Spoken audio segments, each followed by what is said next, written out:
Oh yeah, Oh, baby. We baby. are back, baby. What a Hey, sweet sweet day. day. It's been a What's long going on? time, dude. Yeah, man. Yeah, this is it's what been almost a month, I think. Yeah, More. because you had some stuff going on, and then I got sick. That Hey, was I like a got week and a sick. half, and then you got sick That like right after. I It was think we were not sick the bad. same week. I don't know. You gave it to me.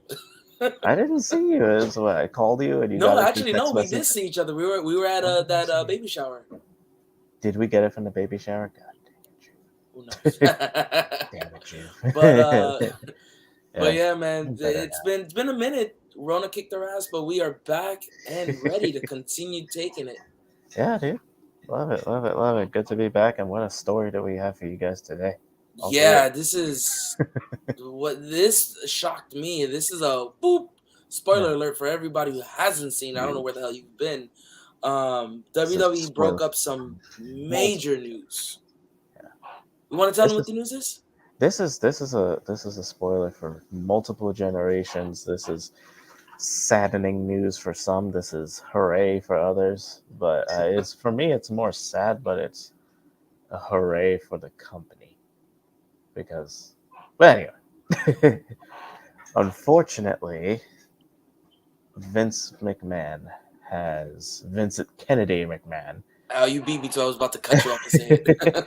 has announced that he is fully retiring from WWE Creative, chairman of the board, CEO of the company, and he is gone, gone, gone. He's pretty much just a majority shareholder and a fan at this point.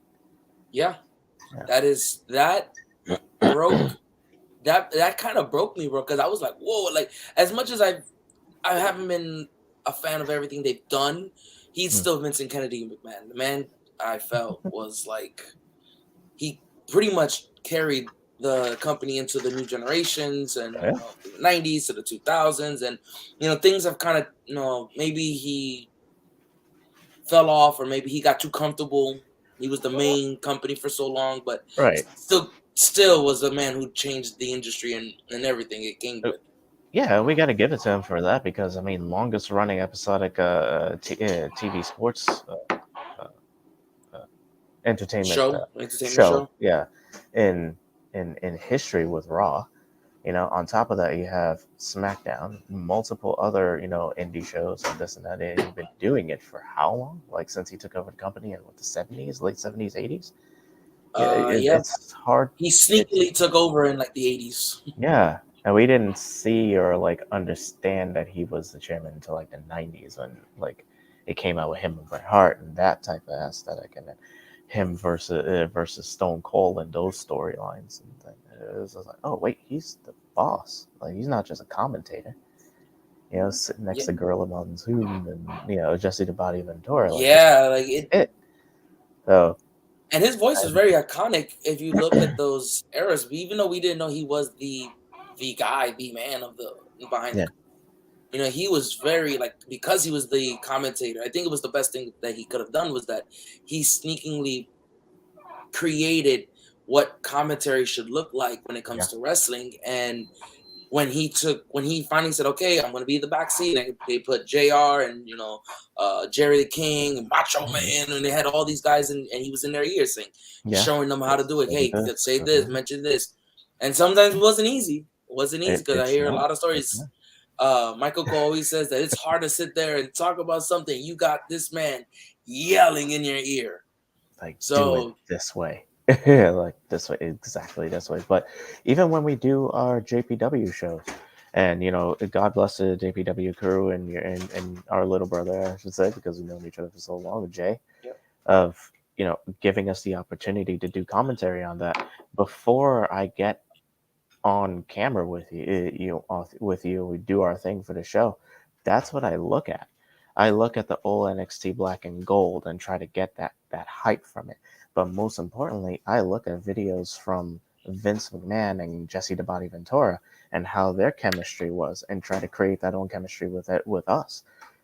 It is the Yeah. epitome of what commentary should be, and you got to give the man props for what he's done. It may not have been the best way, but in a generation like ours, sensitivity is definitely a big thing. It's just Yeah. like his outlook on how to run a company, his approach on how to talk to people and how to get things done might not be popular today, but it works. You Yeah. got to look It past the emotion, and this generation doesn't know how to do that. And I think that a lot of people will be happy that he's gone. It's like, no, he's. I fear for the WWE with him gone and because we're gonna get to that in a minute. I don't right, want to right, get right. too. I don't want to jump too far ahead of ourselves, but definitely it's a big loss. I think definitely with this news breaking, I know they're gonna put Stephanie McMahon and Nick Khan, who I'm Nick not Khan. a huge fan of. Nick Khan. Khan, He's gonna fire everybody tomorrow. he's gonna fire everybody. It's Everybody. just gonna be him and Roman Reigns. And Triple H sitting there going, I'm gonna hire this guy. No, I'm firing him too. Oh, I just I swear, I think that man just. I'm gonna call him a hedge clipper because he's just cutting motherfuckers off the head. He's Mr. Business, and I can't stand it. And in some aspects, I give him credit because it's not easy to look to somebody and say you're fired. Like it's not that. I don't care what Donald Trump joke you want to throw in there, Yeah, but no, it's not. It's not. I've had to do especially it. for some of these It's tough. guys that you have to look at and you've been with them for 5 years, 10 years, 20 years, and you got to be like, it's not easy. It's not something you got to do. So, but Yeah. needless to say, definitely crazy news that we got going on. Definitely have some insights and stuff. But I want to kind of get a little bit nostalgic and I want to talk about a little bit of iconic moments in the WWE with Vincent Kennedy McMahon. And what do you Oh, think okay. He about it? has to Like, be what is your involved. maybe iconic? Yeah, he has to be involved. This is so I Okay. want to talk about iconic moments. So I'll let you start the unless you don't got one, then I got one first. I got one. I got one. Okay, I'd shoot say it. it's more like an iconic saga, but it's particular moment is uh my definitely my favorite would be his feud with Stone Cold Steve Austin. Stone Cold, Stone It made Cold. it was just like it was what people want to do. Like I personally love my boss, and I actually love my boss before this new boss that we got. As shout out to Monica if you're ever gonna watch this video, but like yeah, but like and yeah, it is what people want to do. They want to go up to their boss and say "F you," you go to hell, raise those middle fingers, drink a beer, and walk out the door, and still have your job. Like And still keep it. That's the best it's part. still gotta pay my rent. Like so it was that feeling that people just wanted. This is why like so much of the generation wants to be an entrepreneur because they don't know how to do that. That attitude era, in a way, it was attitude. Yeah. It was pure attitude. This is what you want to do to your boss. Vince McMahon is the worst boss because he's firing people. He's yelling in your face. You can't do anything about it. And here comes this bald, You're badass gonna join the redneck. Kiss My Ass Club and enjoy it. Yeah.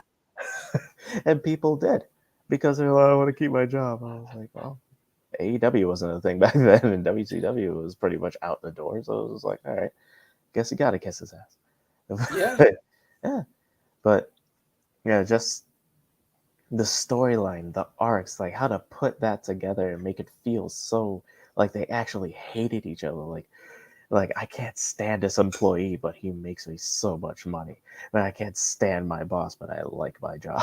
Like it was just like wow, like it's just the chemistry between them two, and to for Stone Cold to come from it was a Hollywood Blondes to the Ringmaster to something as as changing as generationally changing as Stone Cold Steve Austin and Vince McMahon to just tweak it. I remember hearing it was Chris Jericho.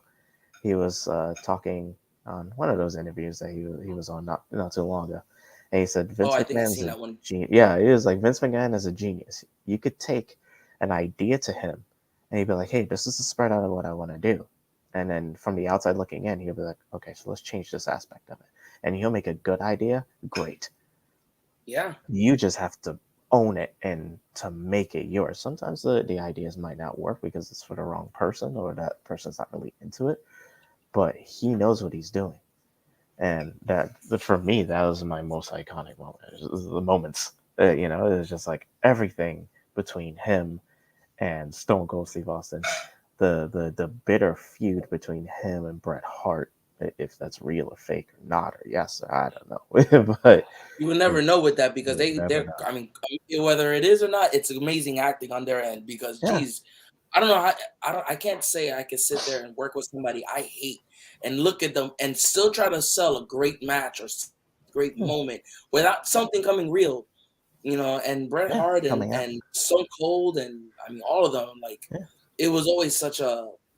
You could feel the chemistry. You can never say that what they did was very off or anything like that. right. That's something to hear because it was like you sit in his office and he'd be like, "All right, Brett, this is what we're gonna do, and you're gonna hate me for life. This is actually part of the story. You're gonna hate me for life."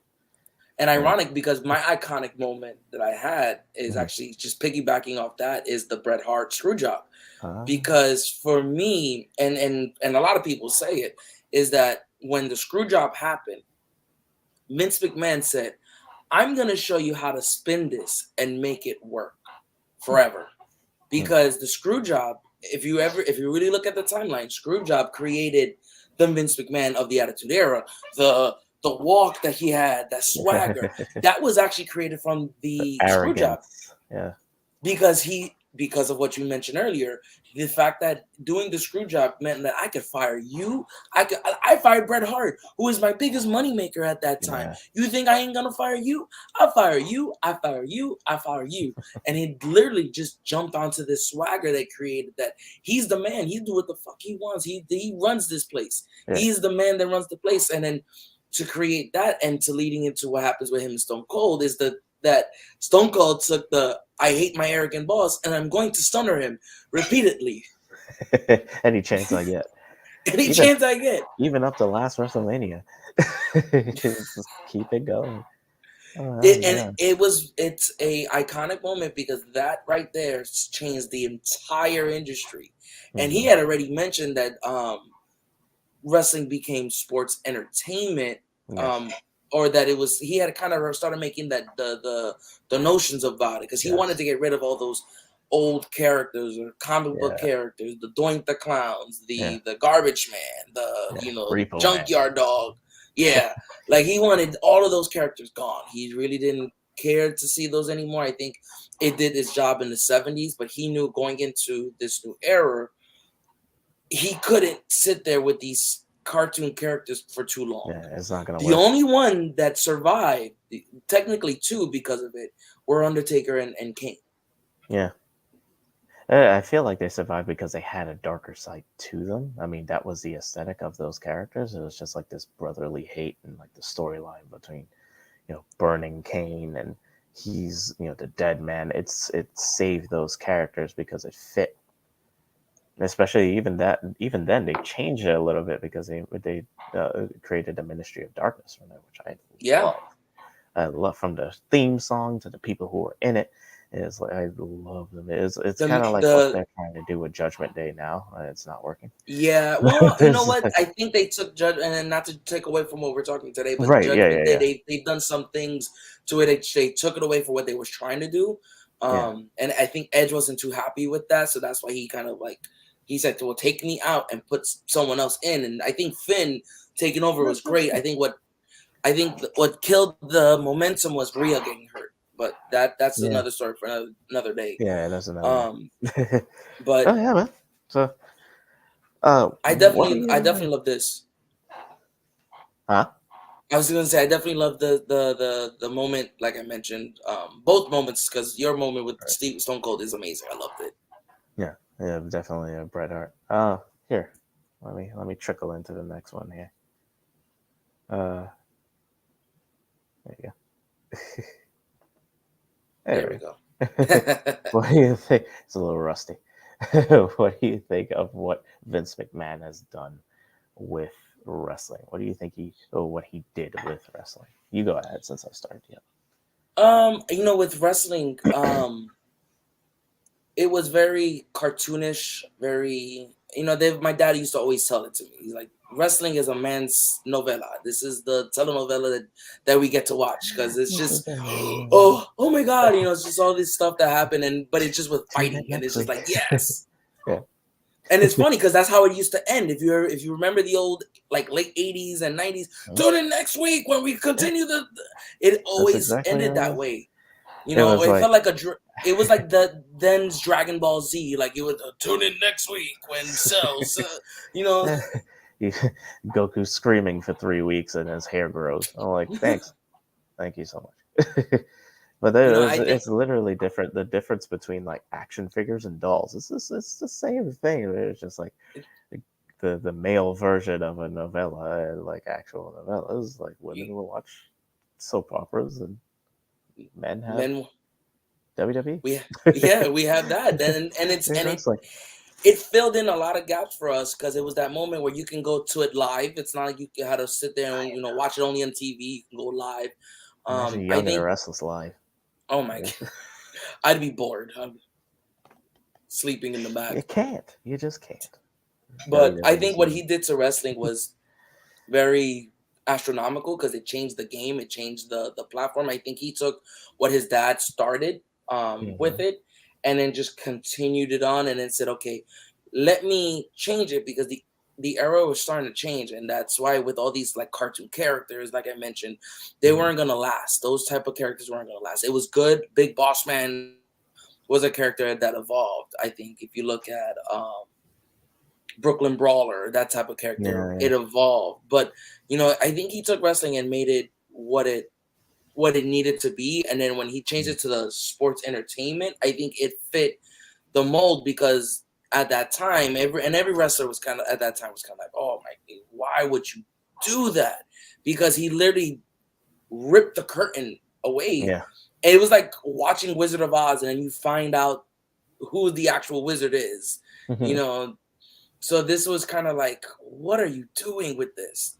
But it worked out because he took wrestling out of the circus realm that they kind of fitted into, and now it's a sport. This is something for your entertainment. Yeah, This is the same realm of watching football, watching baseball, watching basketball, hockey. Yeah. He wanted to put it into that same spectrum, and I think he did a great job of doing that because he made it so more cool to watch it. Because I remember, and I've been a wrestling fan since mid 90s. I went to Madison Square Garden. I went to Amway Arena, both Amway Arenas to watch Raw and SmackDown. I've been to In Your House. I've been to so many different events. Yeah. And I'm talking about old In Your House, not NXT In Your House. That's really good too. I went to the old school In Your House. And I used to get made fun of being a wrestling fan because you watch that fake shit. Don't you know that it's scripted? And you know what though? As scripted as it is, have you taken a super kick to the face? Have you ever been pile driver? Have you ever been power bombed? They hurt. It still hurts. It's say what you want about. We may not know where the ending is, and maybe those guys know how the ending is going to end. But that storytelling from how that match starts and how it's going to end is a completely different game. It's an opera. Yeah. Get kicked in the face and accidentally get kicked for real. You lose some teeth. Ask Cesaro, his two front teeth are still sitting in his nose. That. I was like, his teeth were not knocked out; they were knocked into his face. And then, a month later, he had to come back? Yeah. That is not the easiest thing. I think even Asuka lost a tooth, and it took her a month or maybe like 3 weeks for her to like get a new one. And, it was a whole mess. Wow. It's not easy doing this thing. So I think he took wrestling into a whole new generation. And I think it gave a whole new respect because then it started becoming cool because guess what?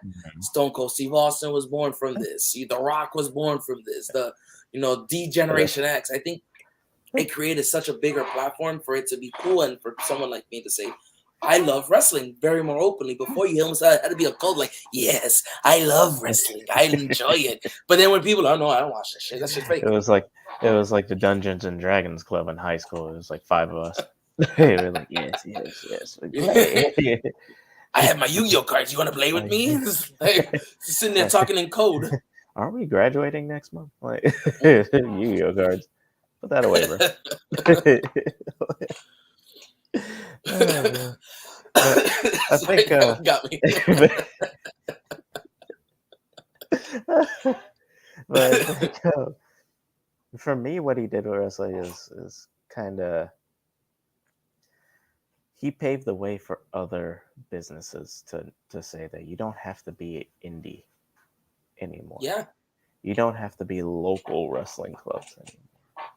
You know, um, that these guys who are the head of their respected uh, independent facilities and independent wrestling clubs can say there's a light at the end of the tunnel, and it's called WWE.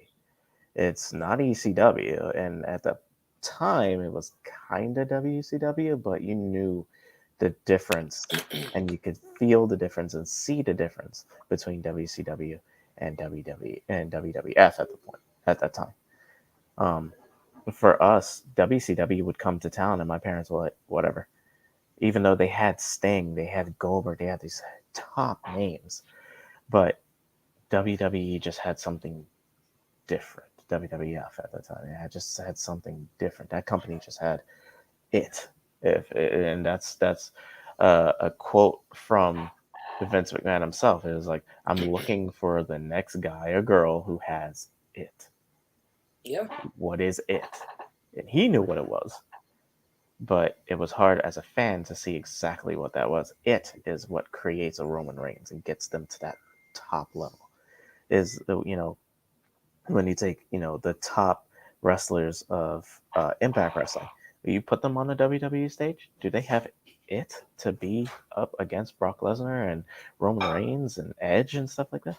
Probably not. Nothing against them, but they have their respected company and their respected levels, and WWE has a different level. You take, the John Moxleys and the Miros and stuff that went to AEW, and it's just like, yeah, they had something, but was it it? But then when you come from WWE to AEW, now you have it at that level, not the WWE levels, and nothing again, not like taking anything away from them. They're great superstars, but WWE just has this. It's almost like a tier process, and it hurts to see some of these guys be on top because it's like, wow, how much of it does it take to get there and to stay up there? You think, and that's the oh, hardest part. And I think he figured that out. Is yeah, how do you create the it factor and get them to stay at that it factor to keep it yeah, going, keep them relevant. yeah. When I saw the interview of him explaining that, I was sorry. When I saw the interview of him explaining that, Vince explaining like what it was, it was just like, I get why these NXT call ups don't make it to where that top where they were in NXT. It's just like, yo, this guy was NXT champion. Okay. But does he have it to be WWE champion? WWE heavyweight champion? Does he have it to get, or she have it to get up there? No, you take a lady like Mandy Rose, didn't have a championship in the WWE in the sense of Raw's faction. You bring her down to NXT and boom, she's champion because she has it there, and you build to that. How long did it take Liv Morgan to get the women's champion? She needed to work on it, and you still see her, and you're like, okay, she still needs to work. She's not on the tier of like Asuka, Charlotte. A lot of people don't like Charlotte, but she got it. And it's not because of her dad. It's because she worked hard. Newfound It's true respect though. for Vince McMahon after he explained that. And it's just like, you could hate someone as much as you want, or you could not understand what he's trying to do, but at the end of the day, he is a billionaire for a reason, and his product works. Whether it's crap, whether you say, wrestling's stale, I don't watch Raw or SmackDown in like 2 years, and I'm just like, storylines are a little shaky. But when you look at the audience and the viewership, they're capping 2 million people every week. And you leave Vince McMahon's face like this most of the time when that happens. Money, money, money, money, money. And that's what he said. He's like, I'm the chairman. I'm part of the creative, and I surround myself with people who could get the job done. But at the end of the day, it makes it easier for me because it's a business. yeah, you're dealing with lives, and he doesn't like firing anybody. But when you think of it as a business, it makes it easier to make those decisions because it keeps the job going. It's what's best for business, and they kind of trickled that into a storyline when they were doing Oh, the best for business. corporations. Yeah, it's like the new age corporation, and The it's what just was it? Was it the power or something? The I can't remember what they were called, but it was when Triple H was putting over Seth Rollins as well, yeah. and long before that too. But it's just like it's just what's They best and for that's business. one thing I CM think he Punk and did all those guys. change. Yeah, Not to cut you off, fun. he did one thing, or that idea of creating the it factor and finding the it factor is one thing that definitely changed the idea of a lot of companies too, because you need that guy Mhm. that if things start falling off, you bring him, you bring it back up, and then you get everyone back onto that level. And I think doing that, he created like the Hulk Hogan's, the Yeah, John Cena's, the Rock. right. I think they've been those three right there were like those guys that you can go, okay, when all else fails, you give these guys the title again, and you just kind of build the audience back if it's starting to get lackluster because the last champion Mhm. didn't do it. Maybe the storylines weren't strong enough. So, all right, what you do? You create a storyline where that guy gets to hold the championship again, and then you put him back over. Yeah, Which is the reason why Ric Flair held the title for so many yeah, years because WCW that was he was the guy for them. yeah. And then when all else He failed, had you to be. just give it back to him. Yeah. Hulk Hogan was champion for so long. Hulk Hogan, if you ever look at it, he didn't have many title runs. He Yeah, held the title for a very long time though. yeah. He had like maybe 7 runs, 6 runs, something like that. Right. But each title run was like a year to 2 years long. Mm-hmm. It's like, holy crap, like why did he have the title so long? Because he needed that guy to hold it and create the Build. audience. And he knew that Hulk Hogan at the time was this guy, the pythons and all Mm-hmm. the bodybuilding look that he Yeah. wanted. Ric Right. Flair wasn't gonna do that at WWE, but he could do it Right. at WCW. Yes, because he was the it in WCW. He wasn't at that level that Vince wanted, and I And think and that's hard to hear because if you think about it, Ric Flair is is the man. greatest. But Yeah. it's the look and the idea that okay, I can use this guy and create him and make him this guy that you can just follow. I think that's what he created with this, and I think it definitely changed the background. Everyone's like, oh, well, why doesn't he listen to the fans? And he does this to the fans because he just doesn't really care to hear everything because the fans change their ideas every freaking time. Yeah. One day they love I've Roman seen it. Reigns, then he says, how many times did they boo when Roman Reigns lost the Royal Rumble or lost the championship because to Brock Lesnar the very first time? This is talking about when he was like still Shield, and then Mm-hmm. he said, okay, let's make him a champion. I think he finally got it. And then the And fans they go, I hate him. and you think of like the aspect of what he was trying to accomplish with that, and how many years back to back to back, even with Pop sitting there, he'd be like, Brock Lesnar again, and like Jay is just like, seriously, Brock Lesnar versus Roman Reigns again for like the 6th year in a row. Like, what are we doing here? Like, are you running out of talent? No, you're building something. He was literally trying to figure out, and no matter how much you have to push it in your face, he was like, okay, so what about this? It's the same match, but it's different. It's the same match, but it's Yeah. this. It's the same match, but it's that. Now look at, this lumberjack, big country boy style, more free spirited Brock Lesnar, and the head of the table, Roman Reigns. And look how that's working all of a sudden. Like that, I mean, that would be the icing on the cake for it. I could see why he retired, because after working on that for so long and it actually is working, it's like, okay, we don't have to go Roman Reigns versus Brock Lesnar again and again and again, but it works, and it worked. And now we have the same two people with a completely different, completely different characters, but it's a different storyline too. So it feels And now it different. leaves you at this weird background because now you're like, wait a second. Brock Lesnar won most of those fights. Right. Because he just the story behind it was that Lesnar didn't want to take the fall to anybody that he didn't choose to take the fall to, and he wasn't willing to take the fall to Roman. Right. Now all of a sudden you're 'Cause he seeing wasn't ready. Roman is the dominant guy, and all of a sudden you're like, wait a second, So it leaves you at, okay, I want to watch this because is Lesnar going to win it this time, or Yeah. does Roman keep it? If Lesnar wins it shows that it's like, okay, we're still building the storyline because it works and we go in that direction. But if Roman Reigns wins it, now we're looking at the future.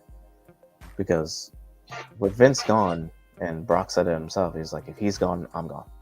And I'm not sure if that was in the heat in the moment. He doesn't look like a very emotional, you know, he looks like a very non-emotional, level-headed person when he speaks. Brock Lesnar. Yeah, If he speaks, he means it's calculated. He's very calculated. So for him to say, if he's gone, I'm gone, that means the clock's ticking on Brock Lesnar, because it's just, who knows what the new administration is going to do with him. Because Vince was like, here's a paycheck, do whatever you want. Do whatever Pretty you want, much. come whenever you want, And it's like, fine, you're Brock Lesnar. You don't need a title. Half the time you don't even need to show up, but when you do show up, people are going to come see you. And when we announce that you're going to be showing up, people are going to be coming to see you in full flows. You're going to tell their friends, you're going to tell the dead grandmas and everybody, and they'll come see it. And it's just like, he is the epitome of it. To me, Brock Lesnar is bigger than Hulk Hogan ever was, because everyone likes it, in my opinion. Because it's like, you don't have to pander to the kids. You don't have to feed off this energy. He is the energy. Feed off me or not. Yeah, And and they come I'll and they give you see him that. regardless. He doesn't I'll give have you to that. work that hard to be himself. Hulk Hogan was a character. Brock Lesnar is just Brock Lesnar, country boy from Memphis. Yeah. So it's just like, He's just gonna pick you up and drop you on your head, a couple of times, yeah. repeatedly. Look at what he did to. It was a couple SummerSlams ago, a couple years ago, when he faced John Cena. He just tossed Suplex him City. around the ring. Suplex City. He said one line. He destroyed him for like a 20, solid 30 20 minutes. minutes. And 20 it minutes says is Cena. Suplex City, bitch. And 3 weeks later, we had T-shirts from every city. Every city that WWE was in, they had Suplex City. Now coming, New York City, Brooklyn, Suplex City, Orlando, Suplex City. I think I still have that shirt. And it's just like, you want to be a part of Suplex City, love him or hate him. He did not have to pander, and I love that. I hate when a character needs to feed off the energy of the crowd so much that it seems pitiful. Yeah, like, and to if me, they that don't was give Hulk it to Hogan. you, now you lose the effect of that Yeah, character, because it's like you're not getting the push that you need because of that. yeah. And for me, Hulk Hogan, he, like, that was Hulk Hogan for me. I was just like, like, you serious? But Hulk Like, Hogan, just licking toes. When he turned heel, and he was in the NWO, and then NWO came to the WWE, and this, I was like, that's Hulk Hogan, because but he built his reputation, but now he doesn't need it.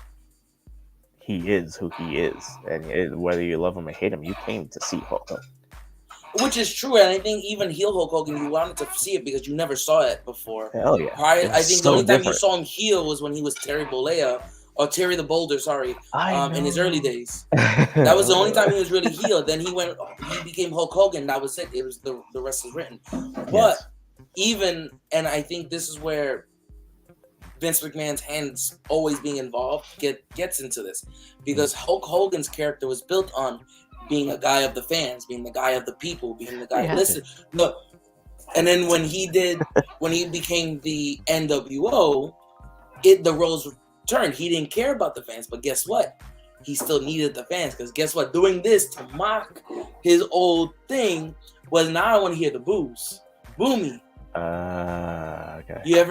And I just thought about that right now. I didn't really see, his character didn't change. His character was just a little edgier, but it still was. Now went from, let me hear you, let me hear this side, let me hear you boo me. Come on, let me hear you boo me over here now. And if the fans didn't, if that character wasn't gonna get cheered or wasn't gonna get the booing, you're not gonna get the same Hulk Hogan you would have seen. Because you weren't gonna, when he would Hulk up, even as a heel, he would do and do that whole 80s move. And you're like, why are you doing this still? But guess what? It got asses to seats. Are you convulsing? What's wrong with you, dude? Yeah. In a nutshell, Vince knows what he's doing. I don't have any confidence in Nick Khan. Um, I think Kevin Dunn is a Yeah, part of administration there. I think he's on his way out. I'm kind of glad that but head of talent relations, John Laurinaitis, is gone too. It's just like, get these older heads out of here, so we can have Raw and SmackDown have that NXT Gold kind of feel, where it's just like you're giving people their spot, not just because of aesthetically how they look, or you're giving them their shot because of what they can do. And the best match that I can say that shows that and plentiful is the first ladder match for the North American title in NXT Gold. There were so many okay. people there. Like, you had Killian Dane, you had Ricochet, you had Adam Cole. So many different styles of wrestling in a ladder match for a title that hasn't been on TV or ever. It's the first time as like to crown as champion, the first ever champion. But it Yep. worked. It worked because they knew what to do, and because Triple H knows what to do with storylines and characters, and he takes your strength, except for giving you a strength and saying, "Hey, you need to be this." They'd be like, "What's your strength? Now roll with it. Make it yours." Ricochet should be on the top of his game right now, and congratulations to him to being the Intercontinental Champion. But I think because of aesthetically, he was a smaller guy. Vince literally looked over him. Like, no, I don't really need you. You're not Well, there. and it's the same thing Rey Mysterio got, because Rey Mysterio could have easily had more Yeah, title runs as a surprised heavyweight what they've champion. done.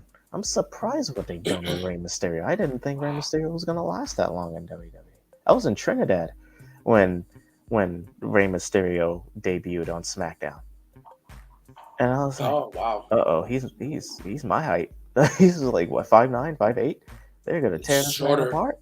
Yeah, I You think he's know, shorter. I think he's he's about my shorter than height, 5'4". and I'm like, what is this? What's this guy? What are they gonna do with this guy? Vince isn't gonna like this guy. I was 15 at the time.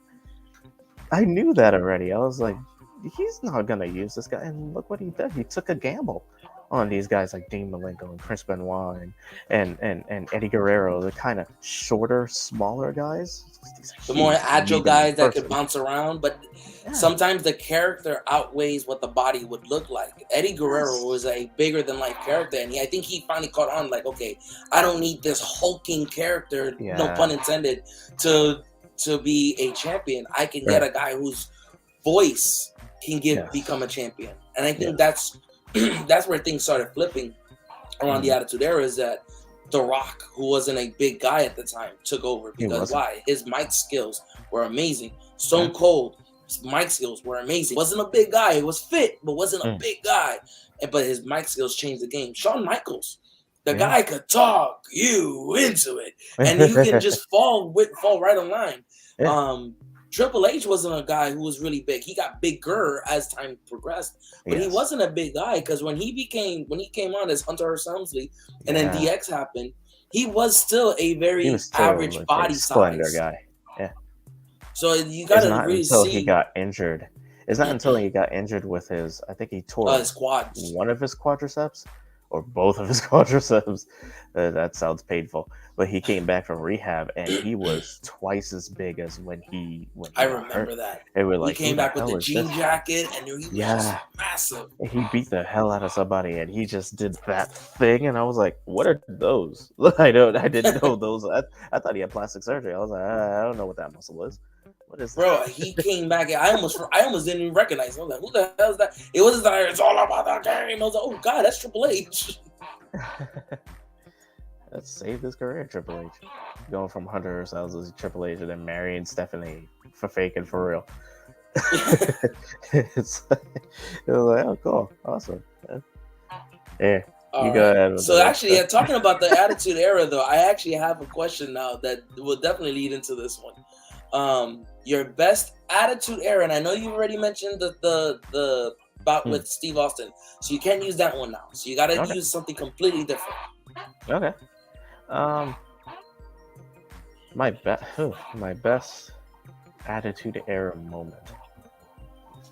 You know, since we're talking about underdogs, I'd have to say when Mick Foley won the the WWF Championship.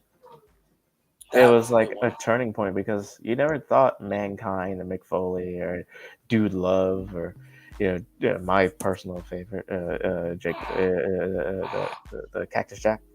He was just like yeah, I love Cactus Jack. Oh my god, but Bang bang. yeah, it was just like yeah, bang bang, dude, light him on fire, do whatever you gotta do to win, do what you gotta do, and it's just like you take that Mrs. Foley's baby boy, that under the epitome of an underdog statement, and made him champion. And yeah, you took it away from him like the next day, but it was like you made him champion because you wanted that crowd reaction and you wanted to give people hope that it wasn't just this box. Like you fit in this box and you got to be 300 pounds and 8 feet tall. And it's like, no, it opened that door to like, oh, it's a different realm too. Hmm. So you see other guys going for the championship. You see other guys that are coming into the business that may not aesthetically look the part that Vince McMahon would have wanted, but they're really good, and it opened your eyes to a different type of wrestling, a Yeah. different, and this, even in the same company or in a different company. But it also gave you an understanding of like the theater of wrestling, because as I said from earlier, he was Mankind, he was Mick Foley, he was Dude Love, he was Cactus Jack, and he had a different character. I can't remember. It's on my tongue right now. I don't know if How you many was as damn stupid as I girls? was, but I was really stupid. I honestly thought there were different characters, Well, and that's the thing. it threw me off. That's the thing. Like he could switch. I remember watching. It was like on the Tykatron, and then they had Triple H versus Cactus Jack, but it was Mick Foley came out, and then he ran a promo. Then he went onto the Tykatron, and it was Dude Love, and Dude Love was sitting next to Mankind. And then you're like, wait, what's going on? I thought these people, and you could see theatrically that he's a different person. He acted differently. He sounded differently. He moved differently. And you're like, he's sitting next to himself. It was Yeah, like, obviously, you take different takes, and it when was it like comes to split directing and theater, in the yeah, 90s. and you're like, what is going on? And then McFoley left, and like 10 minutes later, here comes Cactus Jack, and you're like, what is going on And it's not here? like Mick Foley and Cactus Jack were the completely different person. Not that any of them were a different person, but Yeah, he didn't wear a mask. He didn't wear the sunglasses. This was literally the guy who just went into the back and just put on a different shirt and came right yeah. back out. And you're It like, was a shirt the that fuck? said Cactus Jack, and I think he still wore the red flannel over it. The red So, flannel. And he came out, bang, and bang, with the yeah, crazy his look. hair was pushed to the side, and he looked crazy as hell. And he had a trash can full of things on fire. Yeah, It's just like, with barbed wires. barbed wire, it was a 2x4 wrapped in barbed wire on the top of a Hell in a Cell that he lit on fire, and then he hit Triple H with. What more do you want? Like it's like, and then on top of that, he fell through the top of the Hell in a Cell and Yeah, crashed onto the ring, and you're like, how is this man, guy not he is dead? he just likes to fall because then you think about the Undertaker moment, just throw him Yeah. off the He actually that. celebrated. I think it was he. I think it was like 30 years since they'd done that the other day. It was like a week Really? or two ago. Yeah, I gotta Oh my find it. I'll send god. it to you later. But Mick Foley was just like, yeah, I'm celebrating. I think it's like 25 years or 30 years since this has happened. Since I took flight lessons from from the Undertaker. I was like, yeah, you did take flight lessons. They almost stopped that match because thought you were dead. The honest Yes, that match, wow. and there was the match with The Rock where he got electrocuted, and it was supposed to be fake, but The Rock breaks character. I don't know if you ever remember that because it was at Oh a pay no. per view, and Yeah. Rock goes check him. Because he was Please check him. supposed to, he was trying to stay in character, but tells it very loudly to the ref, "Go check him." It has as much character as he could stay in without showing that he's worried. He's like, check him. Oh god. He was I sitting think there, I killed him. yeah, go check the man. It's like, what the hell you mean go check the man? You're supposed to be like, fuck that guy. You're not supposed to care. Stop caring. Uh, Yeah, man. I think. What do you think? What's your best? Your favorite my attitude best moment? attitude era moment. And there were so many that happened. Yeah. I gotta say, no, you good. I gotta say the DX. I mean DX in general. Anything that happened with DX, I loved it. But the infamous Congress where they mocked the Bill Clinton. I did not have sexual relationships with that woman. He said, Wow. I did not sleep with that woman. In fact, I was up all night. That line right there was so infamous. Me and my dad continuously would say that line, and my mom would hate it. My mom despised me saying that line. Oh my But God. it was just so perfect because all the things all the shenanigans, all the crap that they would do, bro, I loved it. I enjoyed it. I embellished it. I would go to my brothers and go, suck it just for the hell of it. Good morning. Suck it. I would go and literally sweet chin music, my brother, and then go look at him in his face, and he would sell it so beautifully too. And I would go, suck it, and just keep it moving like nothing ever happened. I honestly, all the wrestling events that you had at your house, I don't know how you haven't had a hardcore match where somebody jumps off the top. Like that second story, where you have the foyer, that balcony opening. How come nobody's ever jumped off of that? I guess because I think we've told them don't do it. We were like, we don't have insurance for this. It's like an air mattress at the bottom. It's just like, yeah, you'll be fine. Whee! Then miss it completely. That's a good 15, 20 foot fall too. Like, nope. And then I ain't doing that. I ain't got insurance for this. I'm not Vince McMahon. Chains of Destiny hardcore match. I'll jump. I'll do it. Please don't. Broken. I don't need Angie yelling at me. I'm already broken. I'm fine. I don't need your wife coming at me saying, you let him do this. I didn't let him do shit. I told him don't, actually. He signed a waiver. He heard go. He signed his own waiver in crayon. But I loved everything with DX, everything that they ever did, the Ass Man, the Outlaws, and everything that you could ever think. Oh God, all their characters was interesting. But I loved it. Even China, even when they brought in China, because China was just one of those. It was weird to see a woman as your bodyguard. Yeah. Because it wasn't done at that time. It was ahead of its. It was way ahead of its time. You weren't gonna see some woman. Normally, you had like Andre the Giant or Diesel, the Big Show, Diesel as your muscle, as your enforcer. But I think definitely seeing China. Like, who's that guy? Oh, that's a woman. Yeah. Like, oh, okay. Who's that guy with a bra? More power to you. Like... I used to love when they would moon the crowd, and then they would try to block it, and they would moon them, and then you just see the big X's on there, and then one day China stopped them and turned, and then she mooned the crowd. We're like, oh, she's an actual woman. Yes. Yeah, but blessings to China for all her work in the WWE. Everything I don't care what they say, man. But I love the story too. Recently, I was watching. Actually, I think the same interview with Jericho that you mentioned earlier. He mentioned working with China, and he's like, well, she wasn't that great of a wrestler, and he's like not knocking her. She honestly wasn't someone that really wrestled a lot. He says, I took kicks from this woman that were stiff. and I don't know if you remember, I think she won the championship from him. I think it was an IC title or something. And yes, and then he was talking about that moment, and he said that how she really wasn't that good, but he had to really work to get her over, and it's not a knock to her. He says, I'm just telling the truth.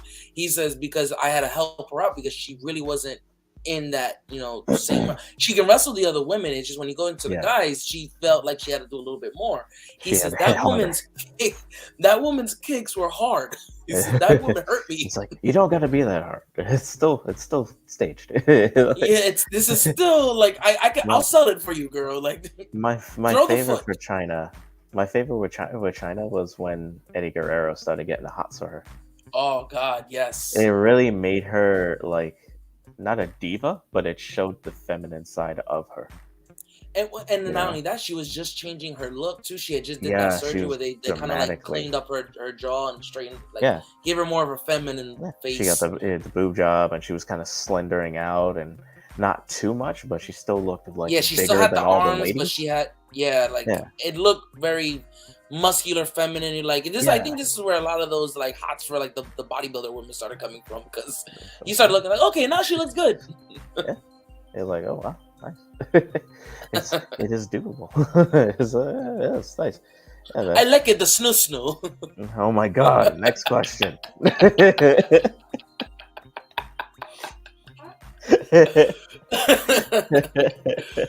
death, death by snoo snoo. Oh god. Hey, no. Okay. Oh, Futurama. Goodness gracious. All right. Last but not least, man. What are your thoughts on the future of the WWE? Um, um, you go ahead, man. You've been Man, all I over. don't. I love this question, because I think when you told me about this before jumping on the camera, Yeah, we kind of touched a little bit about it off camera, yeah. and without Vince being there, this is going to be tough to see, because this is where Vince's hands were in a lot of things, and maybe some things that he killed that a lot of fans like, oh, we should have done that. But maybe Mm-hmm. there were reasons behind why he didn't do it. So this is Right. going to be interesting when you don't have that person that's going to sit there and say we shouldn't probably do this statement, Right. um, or do this match, or do this, or whatever it is that's going on. Maybe Maybe direction. without that idea being killed for the right reason, I think we're going to see a lot of growing pains. Mm-hmm. I think the It's gonna next be a transition. 6 months is going to be, and I say Mm-hmm. 6 months because they normally write stories for a year out. So Oh they're wow. probably going to run up with a lot of these stories that they're going to be finishing off. Mm-hmm. Um, and then as they start implementing some of their own storylines in the midst of everything, I think this is where we're going to start seeing a little bit of growing pains. I definitely think AEW is going to hold the helm for a bit while they um, AEW is gonna definitely they're gonna take the wheel and run with this because this is a and huge opportunity. that I hope, though, this is where I hope that they take the wheel, because now you're not gonna have the genius of Vince McMahon hold. Mm. You're battling you're battling his daughter and the guy Yeah, who's named after your owner. you're pretty much battling yourself because right now I feel like WWE is going to be not scrambling. I think they know which direction they're going to go into because it's been talked about for decades, but it actually happened now. And it's like, okay, well, Vince isn't here. That's a good and bad thing because, as you said, certain storylines that he killed it is like that would have made sense, and there's certain storylines you're like, thank God he didn't go that direction. But I have a lot of confidence in Triple H and Stephanie, especially Stephanie with the women's division, to make things better on Raw and SmackDown, but to also intertwine NXT and make it where it was. Because nobody likes talking about NXT too much because of like that quick and abrupt change with NXT 2.0 and just kind Yeah, of like they didn't gutting even it like out. guide you into it. Well, that's the thing, and it's funny thing about it because I feel there was a grudge there because there was certain times where, and I'll say it to the day I die, there were NXT takeovers that happened the night before WrestleMania that were better than WrestleMania. And I think that was a huge reason why, because for years we were just like one night, WrestleMania is one night, and then next thing you know, it's like, oh, WrestleMania is 2 nights, and you just kind of slowly push away NXT, like Yeah, gut it, now the and takeover is like the week r- before yeah, WrestleMania, so WrestleMania can have two or nights. exactly, and it's just like, oh, we've already forgotten about that. We've already it's sometimes you're not even hearing what the takeover is. You're not even it's just like, where is NXT takeover? Takeovers used to take over Brooklyn, take over Phoenix. These are historical pay-per-views or premium live events that we you know that since you're not paying for it, I can understand that now. But it's like when you watched an NXT pay-per-view, it was a premium live or whatever. It was just like, this was entertaining no matter which match you were watching. It was just the Ember Moon versus what was it, Shayna Baszler, Yeah. and it's just so much storyline, so much emotion. Somebody else was like, Hell, "Who's Bailey behind versus this?" Sasha for like the fourth time, and I could have Yes, watched that. and you could have watched it. How many years did it take for them to actually close out Tommaso Ciampa versus Gargano? and it was and I could you didn't watch want it each to and end. every one of those matches, and I would never. I didn't complain Yes. about those matches as much as I complained about the Brock Lesnar and Roman Reigns matches. Right, because it made sense and the storyline made sense, and their wrestling ability told a story. It wasn't just two big guys throwing each other around. Not to say that that's not hard to do, yeah, but the story wasn't. People weren't into that story. They didn't care.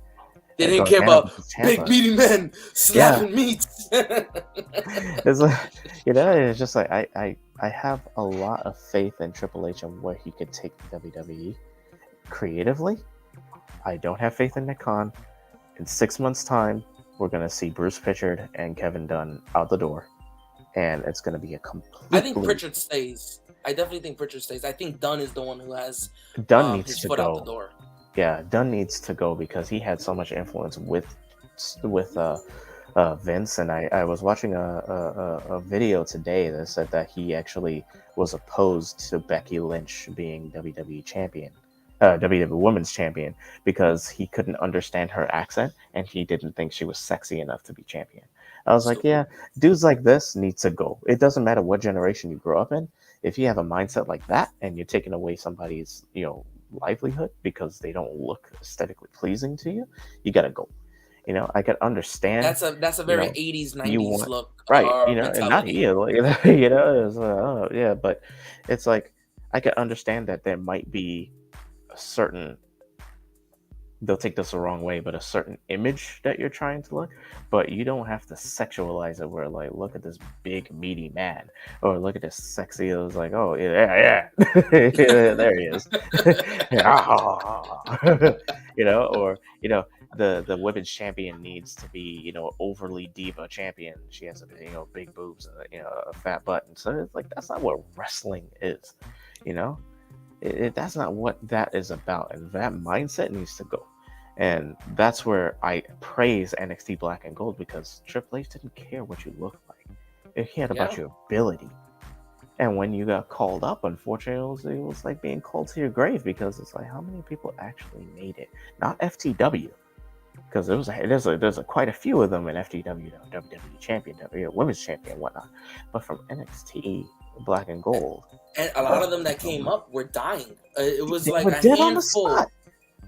a handful of them really worked out, and it's still there. Like Alexa Bliss, who came from it, the Four Horsewomen, Yeah. all did their thing. And then if you look at other guys, Like Sami Zayn and Kevin Owens, yeah, they did their spot, and I'm so glad that they KO didn't has been the change. most.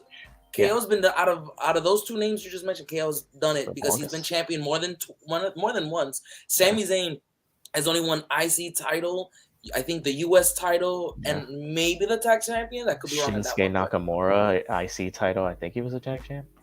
Yeah, he was a tag champion a couple times, Yeah, and but IC and US, but he's he's never won the WWE, and yeah. he deserves it. I don't care about his accent. Exactly. I'd rather see the bouncing ball with him talking than see some of the other champions that they give. See Funaki? You remember that?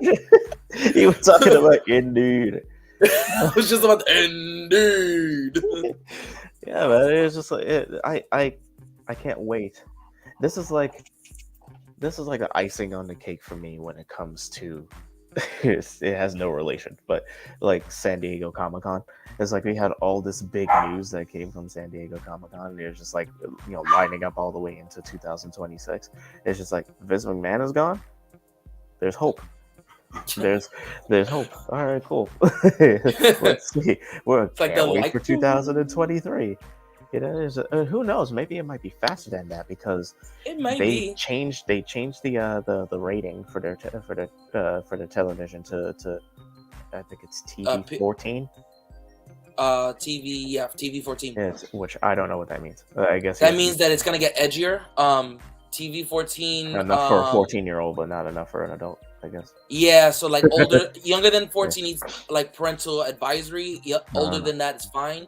So that's why like if you're actually the Attitude Era was TV 14. Oh, okay, I didn't know that. Yeah, Attitude Era was TV 14 because I thought it was TVMA. Damn. All right, so it's gonna be good. Because that's how it started, was TV 14, then TVMA, then it was and then after that it goes rated R, but you don't do rated R on TV unless it's a movie. You can, but wow, that's TV 14 because you remember like Sable and all these girls is like the not that we're Well, going in early that Attitude direction, but Era was TV 14 though. pull it off and lingerie matches and they're wrestling and pudding and all type of just lighting people on fire. Every cage match, it was mandatory on paper to have somebody bleed, either Yep. you, your opponent, or the referee. So I used to just love like, it because then I would see the TV go black and white and going, "What the hell happened?" It's like I thought it was our TV. yeah, I used to like, smack the TV. Like, hey, why are you? what? Yeah, this is for the younger audience. The TV used to be thicker, so you could smack it and it could take a hit. If you do it now, you break it. You break the screen and now you have to call customer support. And they'll give you a new TV because they sell them dirt cheap. Now, Whiskey. I'm sorry, my dog is. Every time he goes out with Ange for a walk, he has to announce himself. And we live we live in an apartment complex, so like the hallway, like the acoustics when he barks, it sounds like a 90-pound dog, and he's only like 35 pounds. He's like, "Whoa!" Like, calm down, Thor.